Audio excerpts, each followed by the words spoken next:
안녕하세요. 예수의 전성결기 안희한 목사입니다.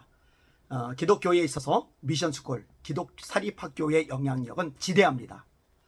저도 고등학교를 신성고등학교에서 나왔는데 미션스쿨이거든요. 늘 예배가 진행되었어요. 선생님 중에 어떤 분은요, 첫 수업은 전도하는데 사용을 하셨어요. 그러니까 아이들이 이 미션스쿨의 분위기 속에서 말씀을 접하게 되고 또 예배의 은혜를 받게 되고 예수님을 만나게 되고 그리스도인으로 변화되는 것들을 많이 경험하게 되거든요. 근데 이게 엉망진창이 되어버렸어요. 1차적으로요, 종자연 때문에 그렇게 됐습니다. 지금은 돌이켰지만 이 종자연의 핵심 역할을 했던 사람이 이정원 교수죠. 이 종자연은요, 국가인권위원회 권한을 위임받아서 미션스쿨의 예배, 성경 공부, 기도 이런 것들을 완전히 무너지게 만들었던 원흉입니다. 한국교회가 연합해서 좀 강력하게 대처를 했더라면 좋았을 텐데 사실 손을 놓고 있다가 완전히 뒤통수를 맞은 격이 돼버린 거죠. 이것 때문에 미션스쿨, 기독사립학교들이 얼마나 타격을 많이 받았는지 모릅니다. 너무너무 안타깝죠. 왜 이런 일이 발생하게 되느냐, 불교 쪽에서 가만히 보니까 기독교는 불교보다 늦게 시작했음에도 불구하고 불교를 넘어서 가버렸거든요. 사회적인 영향력이 막강하거든요. 사회 지도 중에 상당수가 기독교인이거든요. 그러니까 이 이유가 뭘까, 이렇게 된 요인이 뭘까 연구를 하다가 어떻게 결론을 내놓느냐, 기독교는요, 사립학교를 통해서 어릴 때부터 신앙으로 청소년을 끌어들이기 때문에 기독교가 불교를 능가하게 되었다, 이런 결론을 내리게 된 거예요. 그러다 보니까 어떻게 하면 될까, 그럼 자기들도 불교 학교를 만들어서 불교 학생들을 키워내가면 되는데 그렇게 하는 게 아니라 기독교 사립학교들을 박살내는 데 집중한 거예요. 그게 종자연입니다. 그래서 종자연의 중심 인물들이 다 불교 쪽 인사들로 채워지게 되었던 거죠. 이게 기독교에 어마어마한 타격을 미치게 되었던 겁니다. 그런데요, 이제 이거 못지않게 더 큰 타격을 미치는 게 뭐냐, 사립학교법 개정안입니다. 사립학교법 개정안. 더불어민주당이 180석 이 거대 의석을 가지고 일방적으로 몰아붙여서 통과시킨 법안이죠. 아주 사악한 법안입니다. 이런 것들을 보면서도 더불어민주당 잘한다고 박수치는 목사들은 엉터리 되죠. 이런 것들을 알면서도 더불어민주당 훌륭하다고 인정하고 지지하는 교인들은 이념 우상숭배, 사상 우상숭배, 정치 성향 우상숭배를 하고 있는 거죠. 있을 수 없는 거예요. 이거는요, 국민의힘이 잘한다는 얘기가 아니에요. 국민의힘도 엉터리예요. 못해. 그런데 적어도 국민의힘이 사립학교법 개정안 통과시키지는 않았잖아요. 건강가정기본법 개정안, 이거 국민의힘이 발의하지는 않잖아요. 모자보건법 개정안, 이거 국민의힘당이 발의하는 게 아니잖아요. 이 전부 다 민주당이잖아요. 주민자치기본법도 마찬가지고요. 정신을 차리셔야 됩니다. 상황 파악, 현실 인식을 제대로 해야만 합니다. 이런 상황에서요, 기독교 사립학교들이 연합한 사학법인 미션 네트워크에서 개정 사립학교법의 필기시험 위탁 조항에 대해서 법원에 효력 정지 가처분 신청을 하기로 했습니다. 그래서 대응해야죠. 잘해야 됩니다. 그리고 한국교회가 이 부분에 관심 갖고 지원해줘야 되고, 그리고 성도들이, 목회자들이 이 부분을 놓고 함께 중보 기도를 해야만 합니다. 가처분 신청 조항, 대상 조항은 제53조의 2, 제11항으로 교원의 신규 채용 시, 다시 말해 교사를 새로 모집할 때 필기시험을 포함하여야 하고, 필기시험은 시도 교육감에게 위탁하여 실시하여야 한다.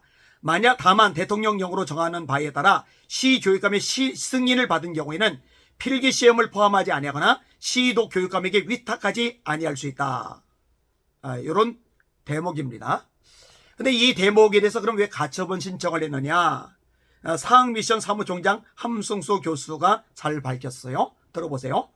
교육감이 실시한 1차 필기시험을 통과한 사람 중에 사학 건학 이념에 맞지 않거나 오히려 건학 이념에 적대적인 사람만 있는 경우, 무슨 말이에요?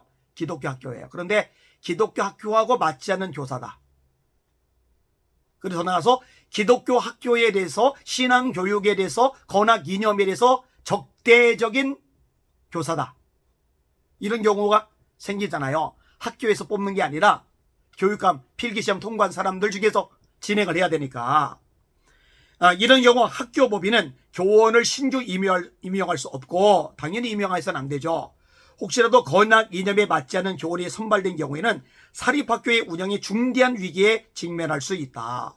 당연하죠. 위기죠, 위기. 건학 이념이 무너지는 거죠.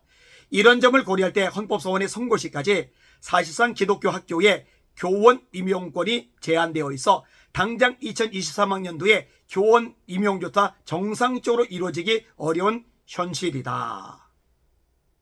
자, 좀 더 인용할게요. 이번에는 이번 소송을 이끄는 이정미 변호사입니다. 헌법소원 법률 대리인입니다. 근데 왜 이정미 변호사를 했는지 좀 의문입니다. 이 부분은 좀 퀘션 마크가 많이 있어요. 지금 그거 다룰 거 아니니까 하여튼 이 재판관이 했던 말, 이 변호사가 했던 말을 인용합니다.